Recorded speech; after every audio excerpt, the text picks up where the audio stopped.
Thank you very much, everyone, for joining. This is our second webinar on GLP-1s, and I'm so delighted and grateful to Dr. Ali Abbara for joining again. I'll hand it over to you to give a little introduction, but thank you so much for joining us again for this discussion. No worries. Yeah, good evening, everyone. So yes, my name is Ali Abbara, and so I'm at Imperial, and I do sort of research in women's health and reproductive endocrinology. So yeah, good to meet you all. Thank you.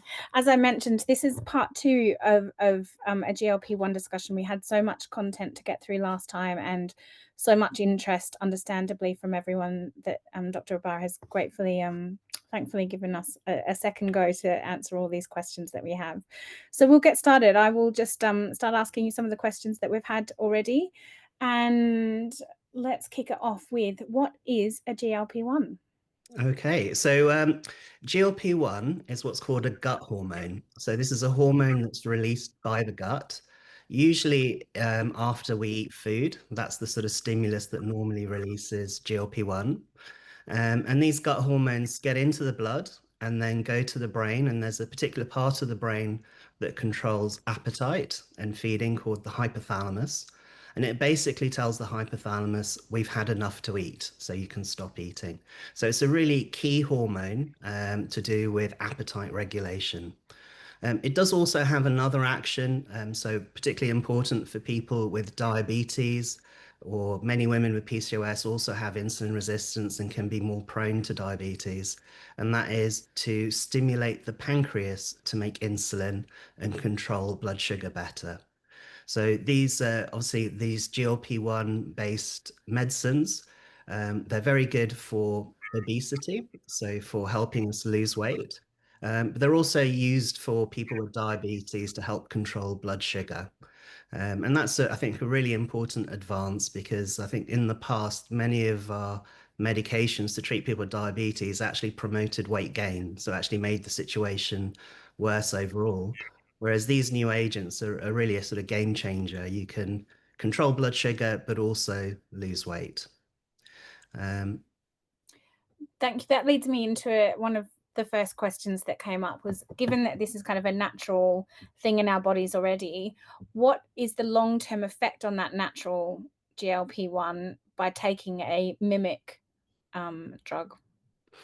Yeah, I mean it's a difficult question to answer. There's not a huge amount of data in terms of measuring these things in patients on GLP-1 medications. So there are oral tablets called DPP-4 inhibitors, and DPP-4 is the enzyme that breaks down GLP-1. So the naturally occurring GLP-1 has got a very short half-life. So half-life refers to how quickly the drug is broken down. And GLP-1 is really broken down within minutes. Um, and these DPP-4 inhibitors essentially inhibit the enzyme that breaks down GLP-1. So they increase the amount of naturally occurring GLP-1 around. And we do use those for patients with diabetes, but it only increases GLP-1 a little bit. And most of the time, that's not enough to result in weight loss. So the point I'm trying to make is these new agents act sort of much more strongly than our natural GLP-1.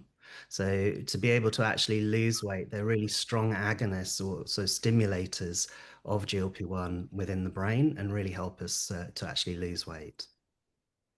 And there's no known, I guess, link or harm being done to the natural GLP-1 in our body by taking No, I don't think so. There is evidence that some of our natural appetite regulatory mechanisms are actually dysfunctional in patients with obesity, for example. So they may already be dysfunctional, and that might be contributing to, might be one of the reasons that different people struggle with their weight is actually they're programmed differently. So there's lots of genes that are thought to be responsible and contribute to obesity, and a lot of them are centered around the hypothalamus. So that of them actually affect appetite regulation. And so actually you could argue that these agents are really helping us overcome the sort of deficiency that's already there, as it were.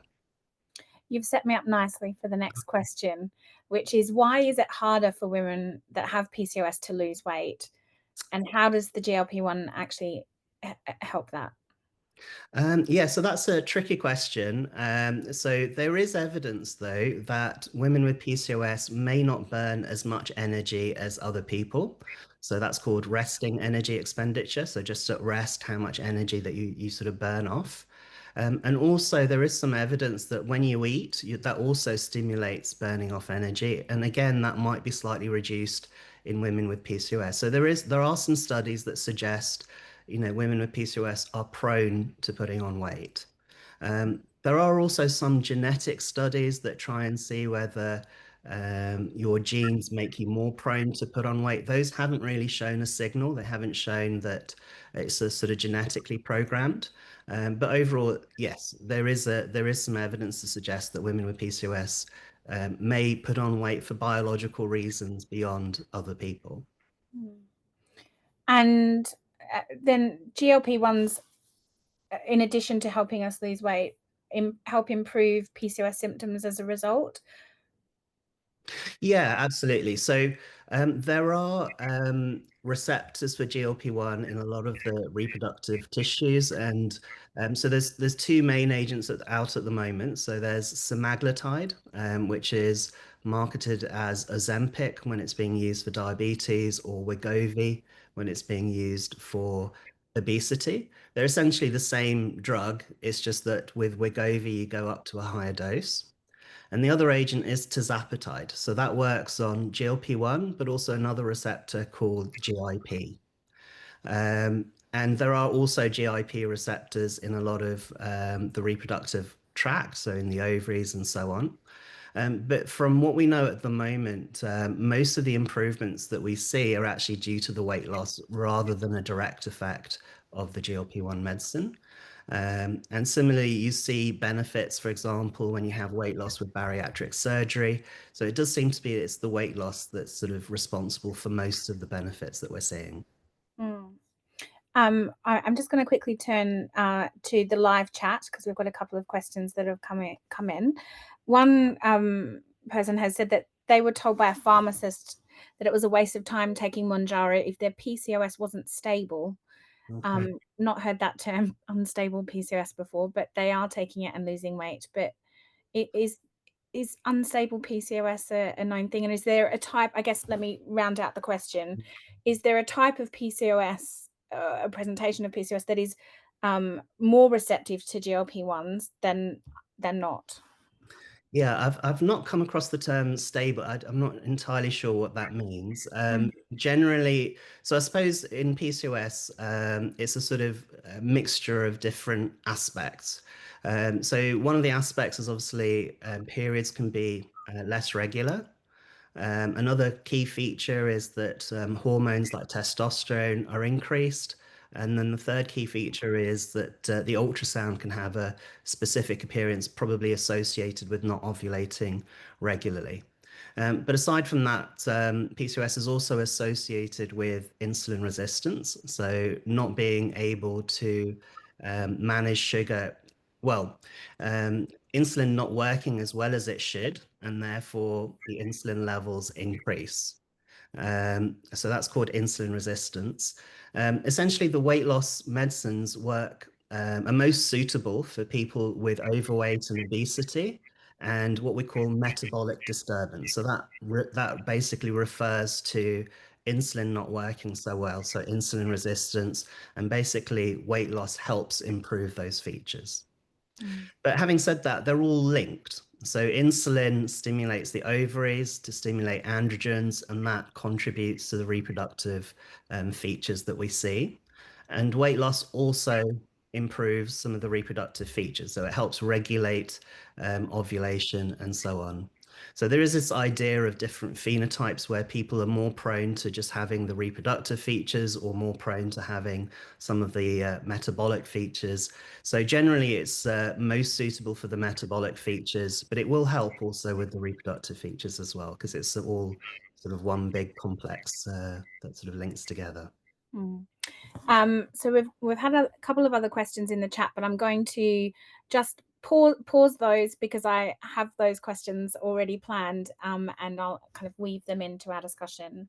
So next we're going to, I guess, move into the area of suitability and eligibility for GLP-1s. So you've already covered around kind of who is suitable, but when someone is needing a prescription for a GLP-1, what are the requirements, I think, that need to be met? So, I think recently the government's been trying to roll out tirzepatide sort of more widely. So that I suppose there's a difference between eligibility in terms of NICE eligibility and those criteria. So essentially what's going on is that lots and lots of people are eligible for these agents. So they're doing the rollout in a sort of staged fashion. Okay, so this has been, I think, since June, where they're starting to make these medications available in primary care. Mhm. And so they're trying to do it in phases. So they're trying to go for the sort of high risk patients initially. So in that initial phase, they're targeting people with a BMI more than 40, which is obviously quite high. And then they have to have four of five complications. So those complications are type 2 diabetes, high blood pressure, abnormal lipids, so things like cholesterol in the blood, obstructive sleep apnea. So people often might snore or stop breathing during the night. And the fifth one is heart disease. So that's who they're looking to roll out initially. And the idea is they'll start there and gradually increase. So maybe next year to slightly lower BMI thresholds and make it more widely available. So obviously, from our perspective, PCOS isn't listed as one of those criteria, or even more generally as one of the criteria. So I know, obviously, Rachel, you sort of looking to advocate for people with PCOS, and sort of there are new nice guidelines coming out at some point that are being worked on. And I suppose that's one of the things that hopefully will be considered. It's a bit difficult because those sort of nice guidelines, what they do is they try and review the evidence, and it has to be high quality evidence. And there isn't really as much high quality evidence for the use of these agents in PCOS, especially the more recent ones, as we'd like. So there is some evidence with some of the older ones, and I think there are studies ongoing with some of the newer ones. From the data that we do have, they do seem to work similarly to other people without PCOS in terms of weight loss. Generally, people with diabetes lose slightly less weight with these agents than people without diabetes, and you might imagine PCOS with its insulin resistance might be along those lines. Also, women tend to lose slightly more weight than men. So, where PCOS would sit, it's a bit difficult, but I think that one or two small studies suggested that the weight loss was similar. And all of the emerging data essentially shows that weight loss is very beneficial. So you see reductions in androgens. So these are these hormones like testosterone. You see an increase in the regularity of ovulation, and obviously the metabolic disturbance improves. So we anticipate that they're going to be beneficial. And I think in the years to come, we anticipate that PCOS will be one of the indications for these medicines. But essentially, at this point in time, we don't have super strong evidence just yet. I mean, it's kind of a little bit, I guess, crazy or counterintuitive when we have the strong evidence linking PCOS to an increased risk of type 2 diabetes and obstructive sleep apnea and cardiovascular disease, most of those criteria that you mentioned. Yeah. Um, and this is, I'll just, I guess, reference quickly the parliamentary inquiry that was published last week, and making this medication available for people with PCOS, and taking a preventative health approach is some of the findings and recommendations from the parliamentary inquiry. And I will drop a link into the chat for anyone that is interested in reading the full thing. Now we had, obviously, we naturally associate the GLP-1s with weight loss, but there are questions about, can it be used for those that don't have, let's say, food noise or massive weight loss or any weight loss in terms of like microdosing, for example. Microdosing is a popular term that you're seeing around. What are your thoughts around this? Yeah, so I think again it's a tricky one because there's not much evidence. So generally these agents have been trialed in people with obesity, and so much higher BMIs. We know that BMI isn't a perfect measure of metabolic health. So, and for example, with ethnicity, the same BMI can mean much higher risks than it does in a different person. So, a set BMI isn't the be all and end all. Um, there have been studies in women with PCOS with sort of what we would regard as normalish BMI. So, BMIs less than 25, not huge amounts, but generally there is some evidence that losing weight can be beneficial even in those patients. So I think theoretically it could potentially be beneficial. Obviously, if someone's BMI is lower, we start to worry about BMI going too low. So it needs to be done carefully and with supervision. And it's also beyond the evidence and the sort of licensing that's sort of currently available. So it does need to be done carefully and with an endocrinologist. And we also need to be mindful that, many people with PCOS do have disordered eating, which, potentially could be exacerbated with some of these agents. So it does need to be done cautiously. And I do think it's an area that does need some further research to really know what sort of criteria is more appropriate. So there is this concept that with obesity, you store fat in adipose tissue, in fat cells. And actually, that's probably the safest place to store it. And we all have a sort of set amount that we can store in our adipose tissue. And really, it's when you start to have more fat that can be stored in the adipose tissue, and it starts to get into the liver and into the pancreas and other areas where it really starts to cause problems. And that's partly ethnically determined. So, for example, people from the Far East often quite have low BMIs, but their risks at those BMIs are much harder.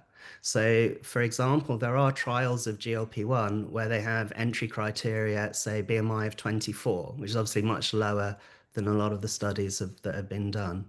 So I think it does make sense. You could make an argument that PCOS could similarly have higher risks at a much lower BMI, and I think that is research that does need to be done actually. What is microdosing? I can't say it. Microdosing. So microdosing, I think, is basically where they start to use doses lower than the sort of lowest doses. So, for example, with tirzepatide, the lowest starting dose is usually 2.5 milligrams. So, for a lot of these agents, they have side effects, so things like nausea, vomiting, bowel disturbance, and typically they get better with time. So the sort of standard approach to starting these agents is you start on the lowest dose. So let's say for tirzepatide, you would start on 2.5 and then 2.5 milligrams once a week. And then you would take that for a month. And essentially, you might get some side effects, but generally they should improve. And if you tolerate that and you're feeling, good on that dose, you would gradually increase the dose each month. So you'd go from 2.5 to 5, 7.5, and so on until you reach the highest dose of 15 milligrams. So microdosing is where you go the other way, where you'd use a dose lower than 2.5. So this is, a theoretical thing. So it makes sense if somebody doesn't tolerate 2.5, and then maybe a lower dose might ease them in. Um, and I think there are also people using microdosing for reasons other than weight loss. So GLP-1s are supposed to have other potentially beneficial effects. But generally, it's not something that's a normal routine practice, and it's not something that was studied in the trial. So it's very much, I've seen lots of people on social media recommending it and things like that, but it's not a sort of normal practice. And if you basically tolerate the 2.5, I'm not sure what any advantage would be. So generally, if I would only even consider it if people aren't tolerating the lowest dose. Um, Generally, most people will tolerate the lowest dose. There are a proportion of people that just won't tolerate these medicines. Um, good practice is to start on the lowest dose for that reason. So that gives you the best chance of tolerating it, and only go up on your dose if you're really, settled on the dose that you're on and you're really comfortable. So don't race to the top dose as soon as you can. People are different. People get different, rates of side effects. And some of the side effects seem to be more associated with rapid weight loss. So actually having more gentler weight loss may well be the way to go anyway, thinking longer term. So things like gallstones are more common if you have rapid weight loss, and that can increase the chance of pancreatitis. Hair loss, that I think some people worry about as well, is more likely if you're having rapid weight loss.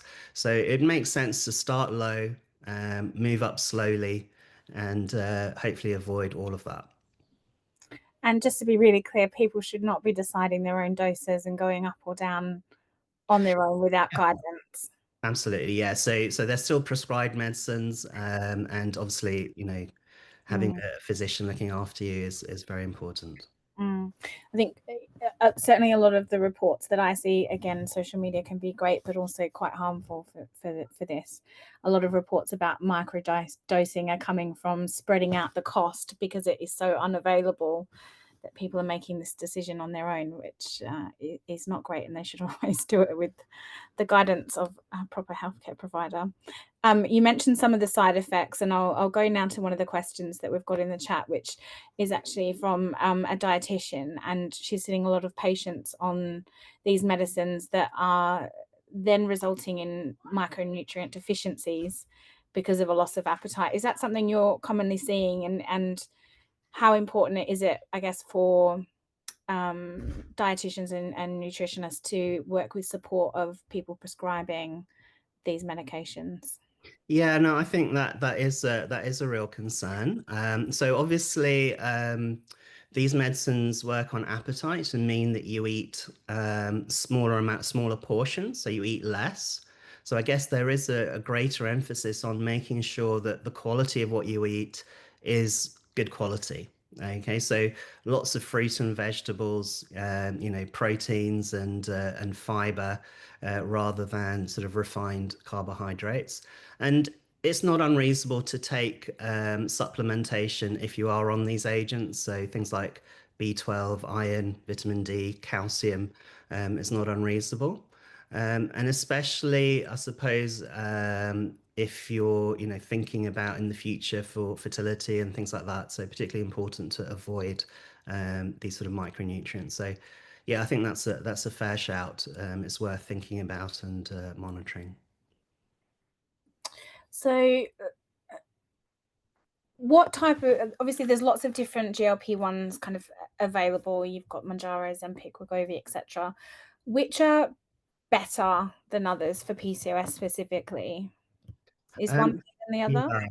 yeah. So like I say, evidence in PCOS is limited, but in general terms, there's two main ones that are particularly sort of the most common ones. So there's semaglutide, which is a GLP-1 only medicine, and then there's tirzepatide, which is GLP-1 and GIP. So that one acts on two receptors, and it's thought that the GIP helps reduce the nausea a little bit so people tolerate the GLP-1 a bit better. And essentially, the tirzepatide is slightly stronger. So semaglutide, like I mentioned, comes in two formulations. There's Ozempic that goes up to 1 milligram at the highest dose, and it comes also in Wegovy, which is indicated for obesity, and that goes up to 2.4 milligrams at the highest dose. And actually, so they have done a study where they've compared tirzepatide to semaglutide at 2.4, and tirzepatide is essentially stronger. So the highest dose of tirzepatide, 15 milligrams, versus the highest dose of semaglutide, 2.4. And essentially, semaglutide resulted in about 15% and tirzepatide in 20%. So that's with 2.4. More recently, they've Percent weight loss, sorry, Oh, 15%. sorry, I do apologize. Yeah, a percent weight loss. Yeah, so 20% weight loss, which is amazing compared to the agents that we used to have, where really it's low single digits that you sort of get with the sort of weight loss that we could get in the past. And 20% So bariatric surgery is still the most effective, and you're getting closer to that sort of level. So 25, 30% weight loss is what we sort of see with that. And there are new agents coming in. So tirzepatide is the dual agent. In the future, there'll be a triple agent. We're seeing maybe 25% weight loss. And actually, there's a real whole host of other GLP-1 type medicines. So I think we're really at the sort of beginning of the kind of revolution of these medicines, and obviously the more of them that are available, the more of an impact it's going to have on availability and hopefully bring the costs down and things like that. But I forgot to mention, so for semaglutide, the highest dose is 2.4 with Wegovy, but there has been a study recently that have gone up with the dose to 7.2 milligrams, so 3 times higher dose. And when they do that, then you get sort of very similar weight loss to what you see with tirzepatide.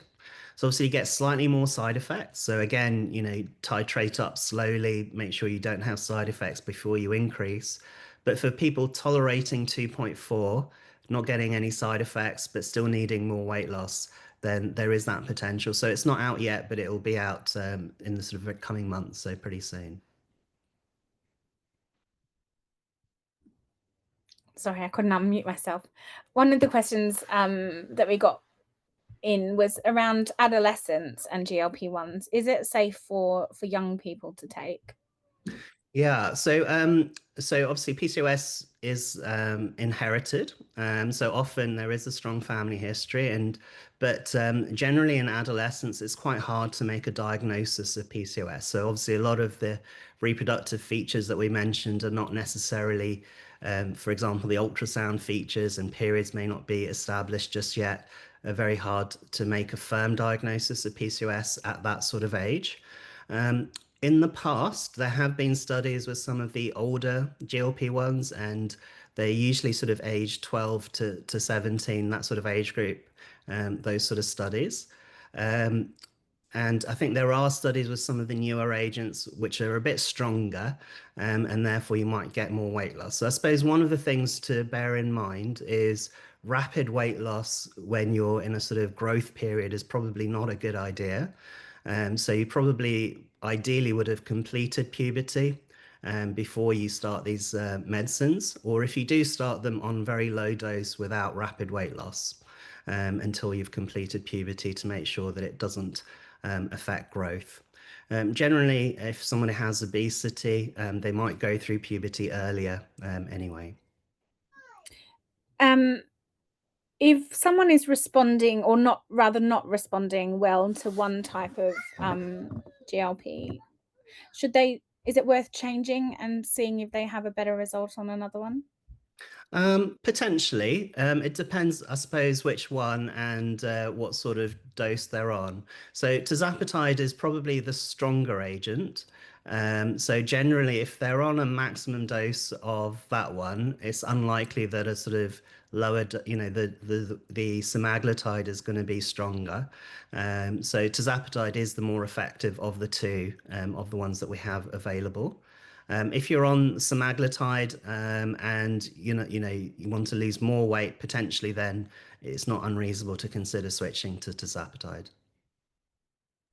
And how do people know what's the right dose for them? Yeah, so I suppose it's an individual thing. So just because you can go to the highest dose doesn't mean that you should or you must. And if you're on it, and the actual weight loss in the studies when you get to say the higher dose are not too different from each other. So, the extra weight loss sort of starts to plateau at the higher end. So if you're on a sort of reasonable dose and not having too much in the way of side effects and you're sort of losing weight, there's no need to really push to go to the highest dose just because it's available. Thank you. And I can't tell you how many questions we had on this. Do you have to stay on it for life, or once you have lost the weight you need, can you come off? Do you go down slowly? How do you do that? Yeah, I mean, so I suppose, so I suppose we need to sort of think about obesity as a chronic condition, so a lifelong condition. And these agents essentially control your appetite, help you lose weight, and then help you, stay at that weight. But generally, when you stop these agents, then not everybody, but a large proportion of people are prone to regaining that weight. So generally, when you're thinking about going on these agents, it should be with a sort of a more lifelong, staying on these agents in mind.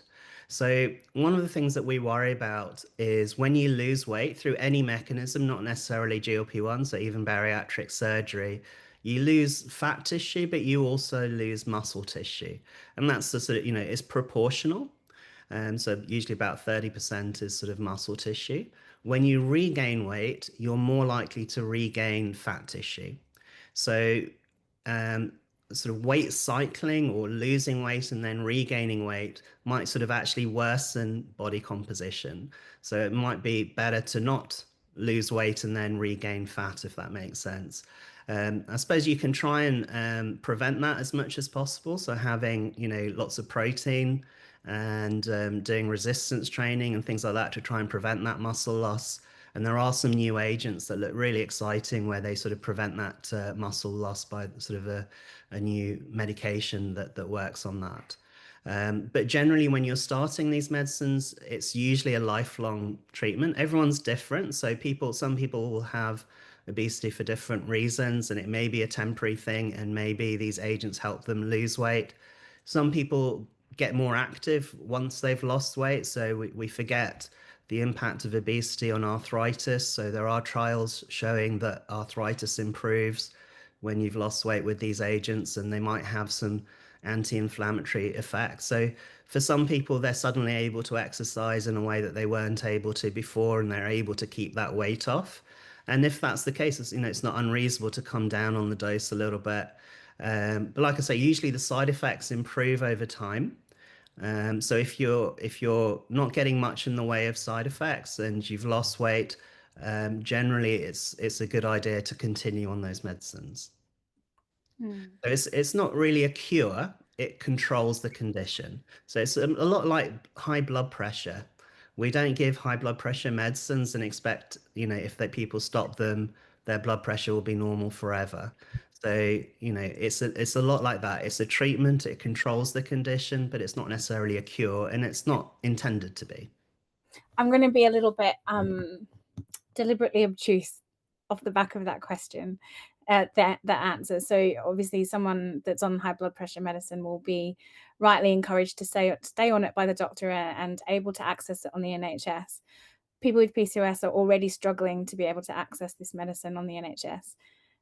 Let's say once they've lost the weight, how would they then be able to, I guess, access a lifelong maintenance dose, just as someone on with high blood pressure medicine would be able to do?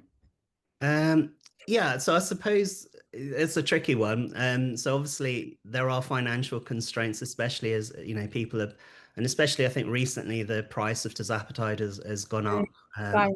Lots of people have had to come off it that were paying privately, unfortunately. Yeah. Yeah.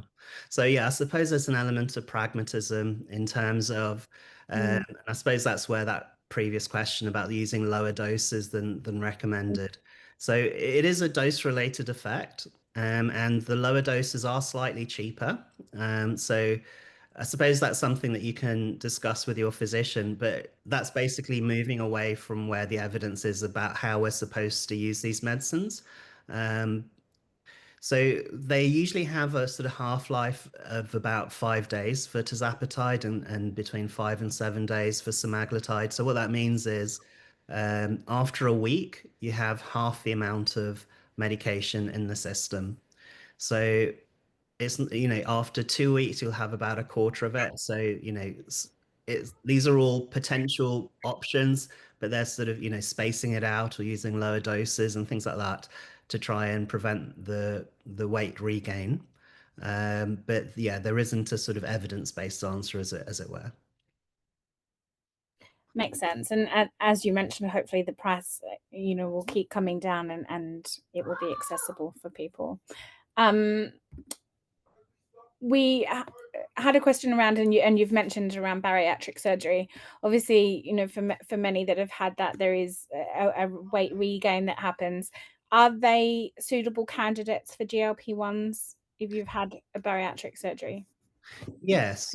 So there are studies where they've used GLP-1 type medications in those people, and they do seem to benefit like other people. So that is an option. So generally, after most weight loss interventions, you do see a plateau after, say, 6 months or so. And basically, I think that's in part because when you lose weight, you have less metabolically active tissue. And so to continue to lose weight, you need to take in even less calories.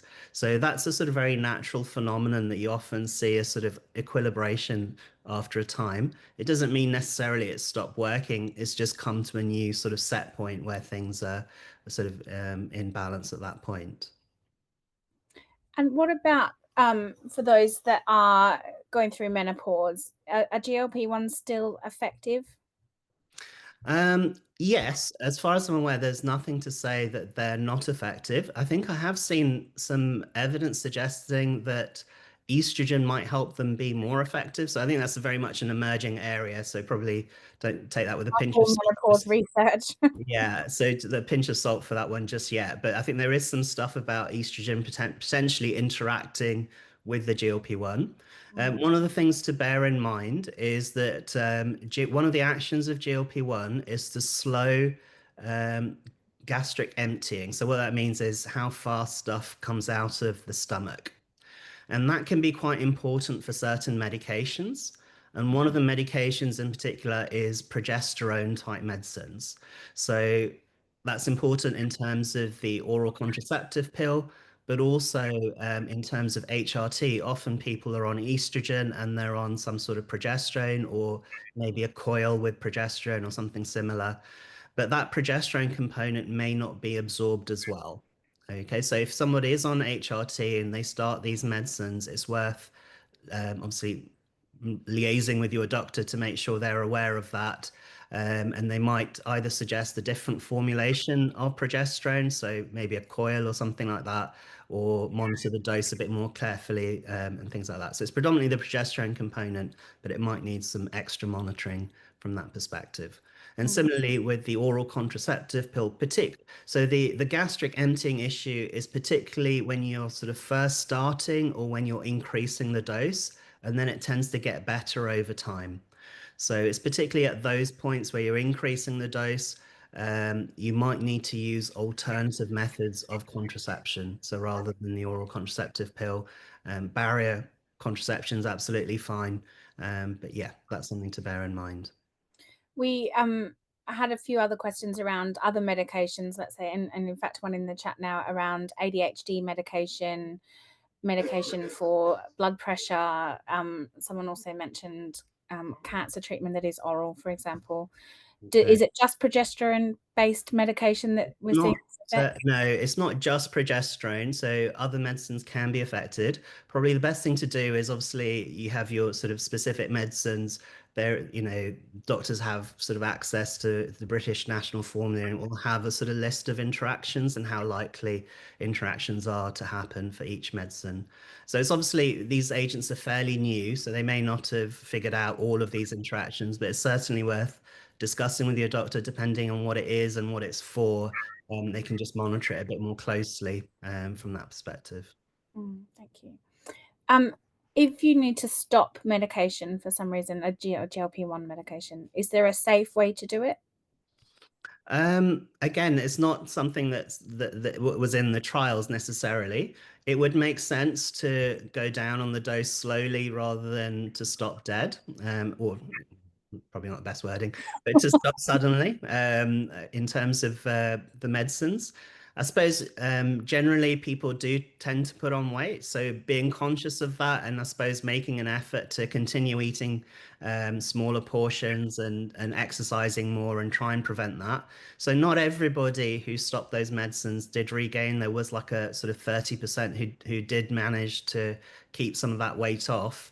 But like I say, in general terms, it is supposed to be a medicine that you should be considering long term rather than sort of temporarily. Mm. And if we go into a little bit around PCOS symptoms and effects on that, so some people see natural ovulation reoccur, or What's the correct phrasing? Yeah. Yeah, restored. Yeah. And some don't. Some people experience worsening of hair loss, for example. What are there any symptoms of PCOS that are proven to get better with the weight loss or with the GLP-1 specifically, or is it individual? It's a bit individual.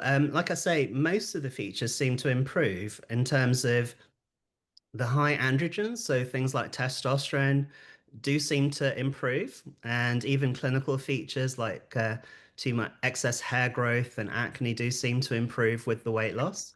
And like you mentioned, ovulation is often restored on these medications. So that's important to bear in mind in terms of the ovulation is often restored.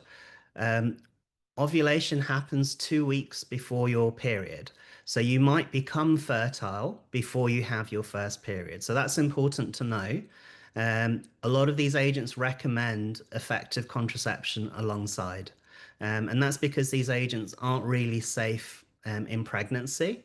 And that's basically come from animal studies. So when they gave these agents to animals, they did see abnormalities in the offspring of those animals. So far, we haven't seen a problem in women. So there have been some women that have been on these agents and gotten pregnant accidentally. So it's not obviously like a dedicated trial where they've given it to people trying to get pregnant, but sometimes it happens. So far, they haven't seen a problem, but it's still not recommended to take these agents if you're trying to conceive. So we don't know, those studies, sometimes people might have stopped the medicine really quickly, or we don't know the details enough to say that it's safe in pregnancy. But it might be in future, but at the moment, it's something to avoid. So if you're on some of these agents and then you're looking to conceive, it's good to stop them. So for semaglutide, maybe a couple of months before you try and conceive, and then for tirzepatide, at least a month before you try and conceive. And if you're breastfeeding, can you restart? So you stop it while you're Oh. trying to conceive, go through, have a baby, and then a breastfeeding. Can you restart? So I think it's like it's not recommended to take these agents when you're breastfeeding. It's again probably okay, so don't panic if you somehow accidentally have, but generally it's not recommended. So it's better to avoid it. It's basically one of those unknowns. It's not thought to be in high concentrations in breast milk, but generally it's a good idea not to take these medicines if you're breastfeeding. Thank you. Let's talk about metformin, something that often comes up with PCOS. Can you take metformin and a GLP-1 at the same time? Are they doing the same thing, or can you take a GLP-1 instead of metformin? So metformin, its action is really to help with the insulin resistance. So it helps bring down insulin. And for example, in type 2 diabetes, we usually start with metformin, and we often will add in a GLP-1. So we often use these medicines together, and they work in different ways. So like I say, the GLP-1s act on the appetite pathways. So there's GLP-1 in the hypothalamus, helps you not want to eat as much, so reduces your portions, makes you feel satiated sooner, so you eat less and you lose weight. There's also GLP-1 receptors in the pancreas to help improve that insulin secretion in response to food. So both of the agents are really good in terms of they don't cause a low blood sugar. So both of them only increase insulin or make the insulin work better when there is food in the system. So they're not agents that cause your blood sugar to go too low. So that's something that we worry about with things like insulin, or there's some older agents, so things like gliclazide. If you haven't eaten, they just make insulin be there all the time and can make your blood sugar go too low. But that isn't really as much of a concern with these agents. So in the absence of also being on those other agents on their own, metformin and GLP-1 don't cause low blood sugar. So yes, they can be used together. Great, thank you.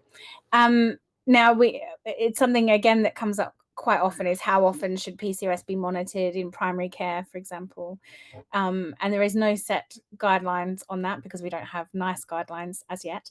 But in the international PCOS guidelines, it recommends that someone with PCOS should have a blood pressure check every 12 months.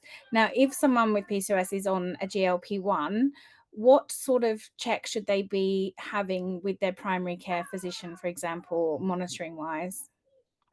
Again, that's not been formalized just yet because these drugs have not been recommended just yet for PCOS specifically. So maybe you will make some of those recommendations in the upcoming guidelines. So yeah, there's no set thing. I suppose it's going to be an individual thing, and in terms of what the risks are.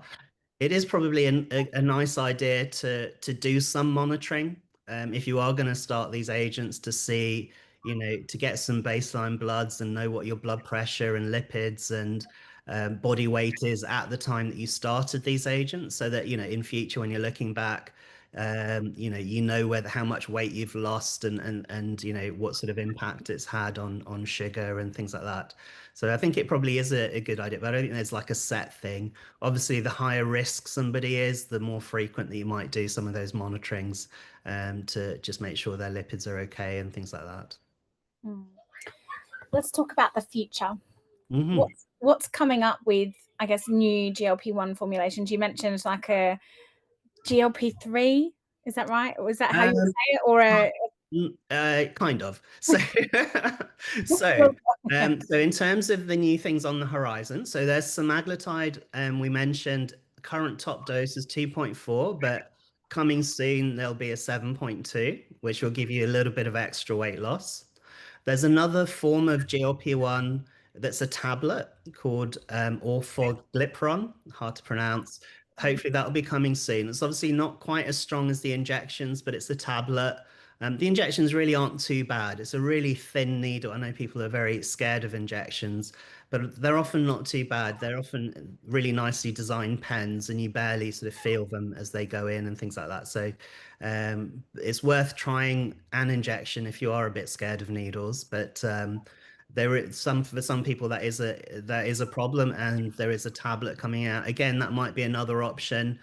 We don't know in terms of costing and things like that, but tablets should be easier to say store and send around the world and things like that. So, but then sometimes the costs are also because of the amount of money they spent developing these drugs rather than necessarily how much it costs to manufacture and things like that. Um, okay, so those sort of GLP-1 alterations. There's also likely to be a new agent with another type of thing called amylin, which is called cagrilinotide.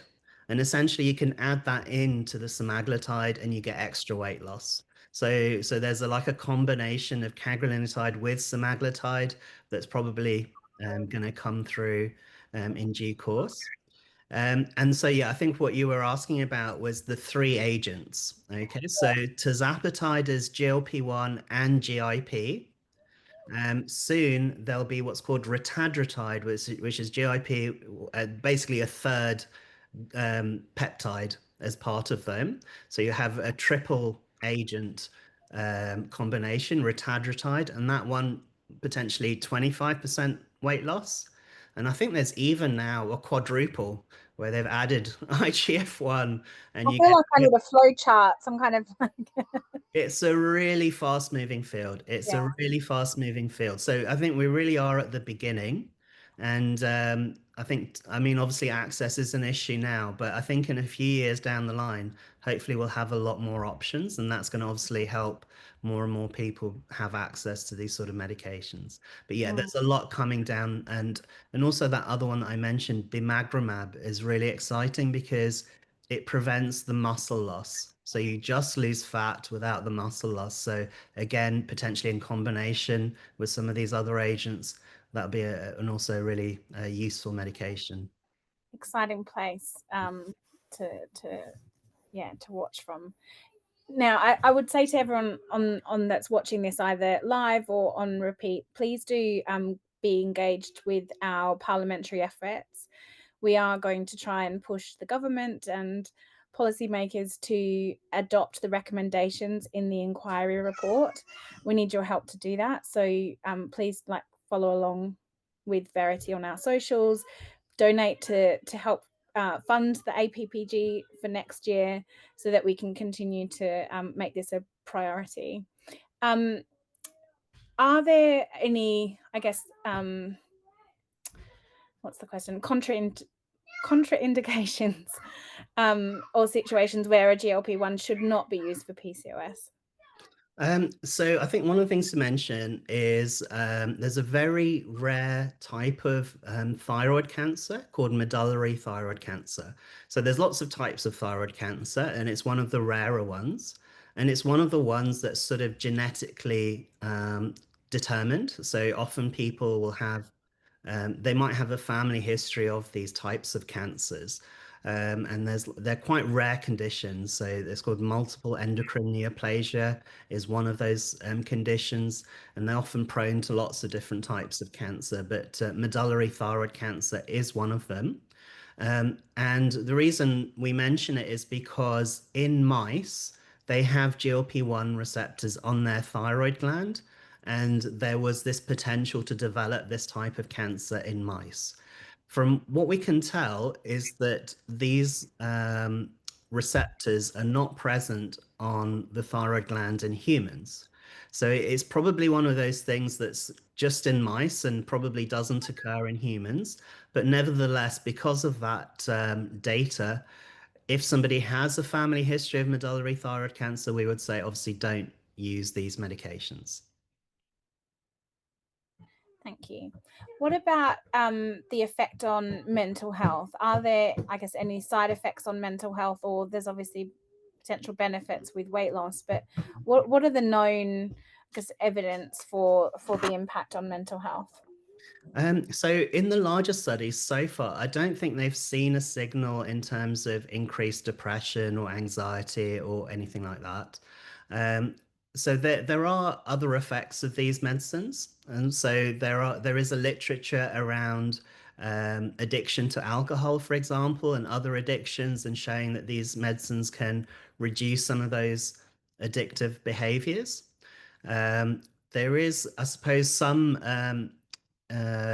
we call functional MRI. So we can look at sort of activity within the brain and see what lights up. And I think when you have GLP-1, you get sort of less of those pleasure signals with food and things like that.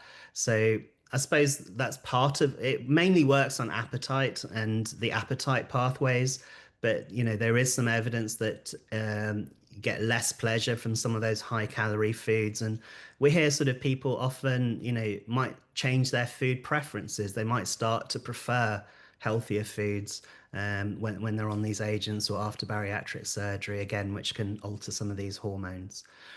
Yeah, so there is the potential for potential, effects on psychiatric things. I don't think anything's been picked up just yet in terms of any concern. So the big studies didn't show an increase of depression or anxiety.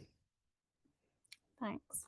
Um, I guess we've got about 5 minutes or so left. So if anyone does have any last minute questions, do pop them in the chat.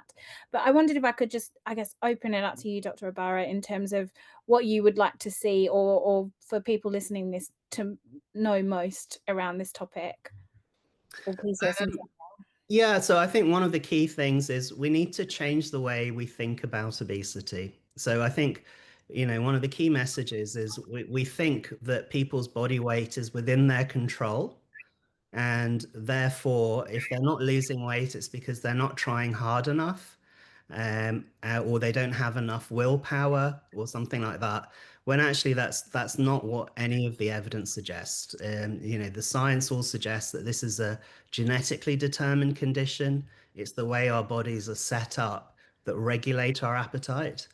Appetite is a real sort of primal instinct. It's not that, it's like the hypothalamus, the sort of things it controls are things like appetite, but then things like breathing.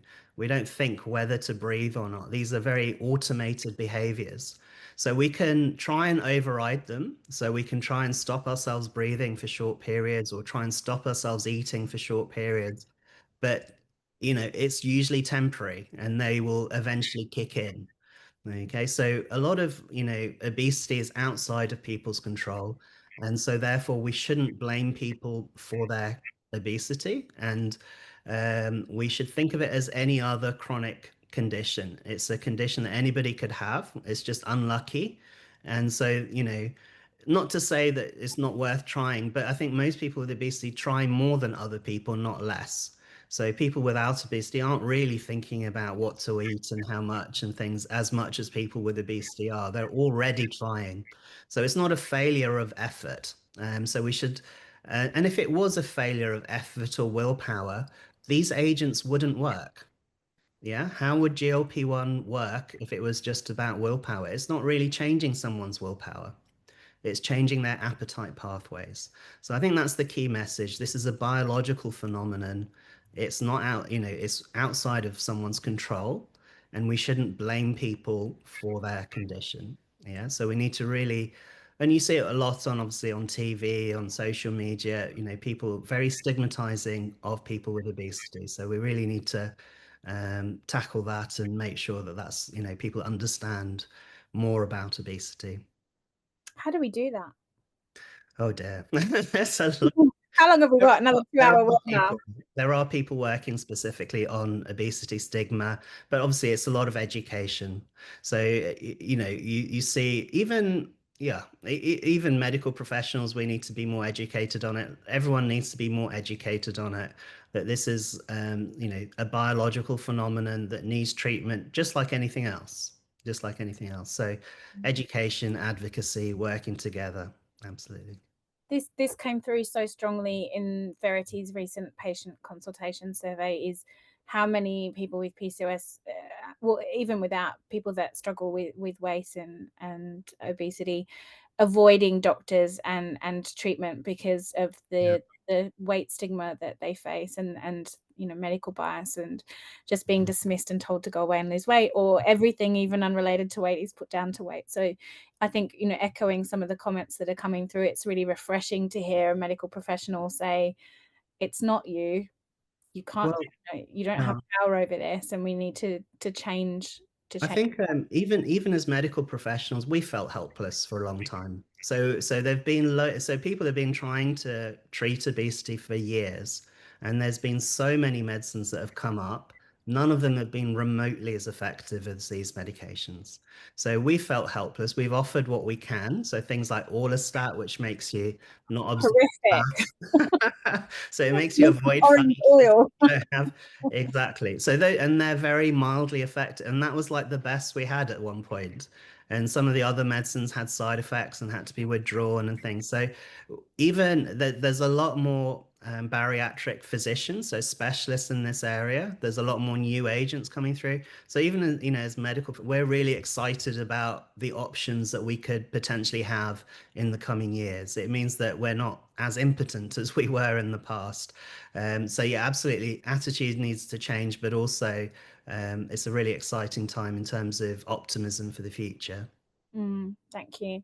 I'm just going to quickly address one of the questions that's been popped in a couple of times. How can you prevent things like hair loss or muscle loss that might come as a result of Yeah.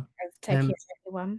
So the hair loss is a sort of it's not due to the GLP-1 as such, it's due to the weight loss. So rapid weight loss of any cause can lead to hair loss. And it's basically, the body's feeling shocked that all of a sudden I'm losing weight and things like that. So I suppose it's not losing weight too quickly. So, doing the not rushing, doing the sort of slow dose titration, not rushing with the getting to the highest dose as soon as possible.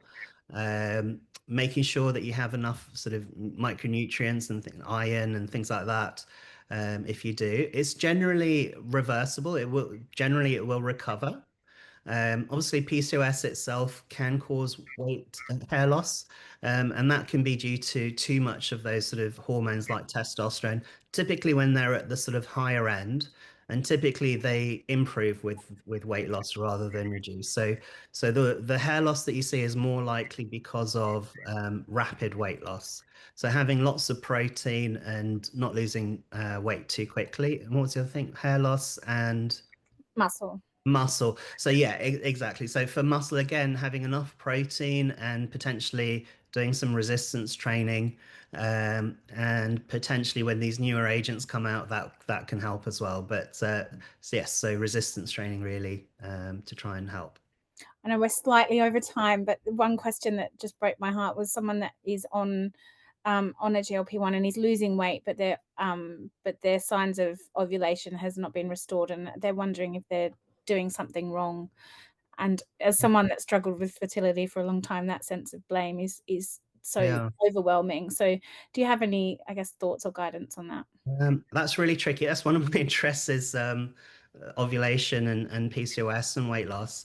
It's difficult to know without obviously knowing more about their hormones and their weight and things, whether they've not lost enough weight or potentially you can lose too much weight. So there is the other end of the spectrum where you have a condition where you don't have enough weight. Um, so far, for people with obesity, I don't think there's been a signal of losing weight too quickly being detrimental to the chance of ovulation. But essentially, there are other agents that we can add in if somebody's still not ovulating despite the weight loss. There are ovulation induction agents, so there are oral medicines, so things like letrozole. So essentially, if you're trying to conceive, if you ask your doctor to refer you to a fertility clinic, and then they can do the relevant tests and give you these agents if it's appropriate. Thank you so much, Dr. Abbara. We could honestly probably do this every month and not run out of questions. So thank you so much for both the information, the practical advice, and also the empathy that you've shown. It's really hugely appreciated. Any final words from you, Dr. Abbara? No, thank you so much for having me, and it's been a pleasure sort of answering questions. And yeah, I think there's room for optimism. I think things are improving, heading the right direction. We're going to have a lot more medicines, it sounds like, in the coming years. Yeah, thank you so much. I really appreciate it. And this will be posted on the Verity website later if you would like to share it with anyone else. Thank you, Dr. Abbara. I appreciate your time. No worries. Have a good Thanks. evening, everyone. Bye bye.